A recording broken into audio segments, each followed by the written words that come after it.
Risk parameter. Okay. For the third learning outcome, which is the assessing risk, we will be in this video we will present to you ways we assess risk. Okay. Basically in this learning outcome assessing risk, we as a group here, we try to minimize the risk factor or try to make the risk factor not available. I mean, like make it non-existent in our project at all.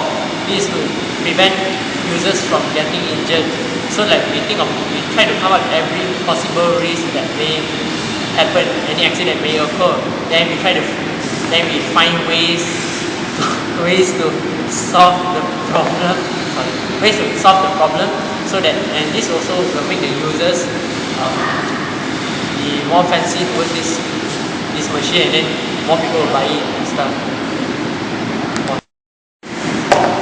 Sean, what was your point in this project about the learning that has to do with the learning outcome assessing risk?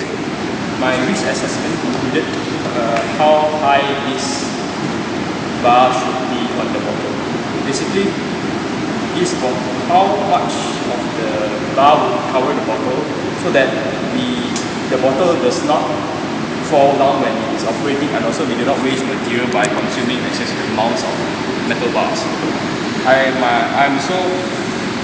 also assess how high this bottle should be elevated from the ground so that when it is in vibrating mode, it does not topple over. So that is basically my part for the assessing risk.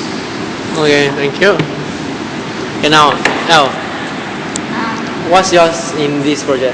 Okay, for me, I make sure that the base area for the machine is big enough.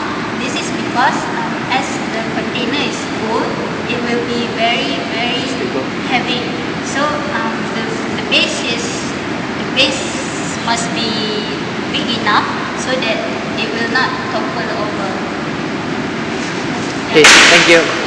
So, Habibi, what's your risk assessment part in this project? Okay, since our project using an electrical supply, means battery, we are using a DC power supply, we are using an AC power supply.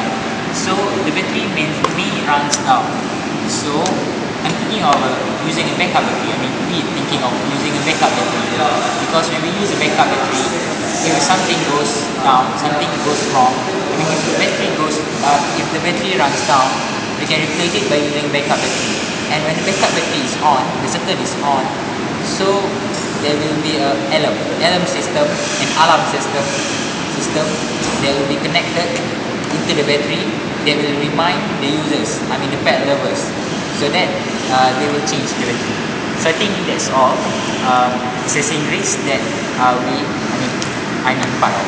So when they go overseas and if the power failure happens, the battery can help kick in, right? The battery can help. Thank you. What's your risk assessment in this project? My risk assessment part in this project is to get rid of sharp edges. Example, these edges here, and the base part here.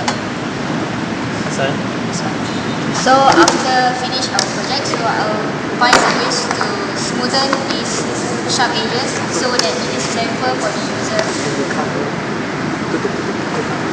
And also you mean like to cover up with like some plastic stuff to make sure, right?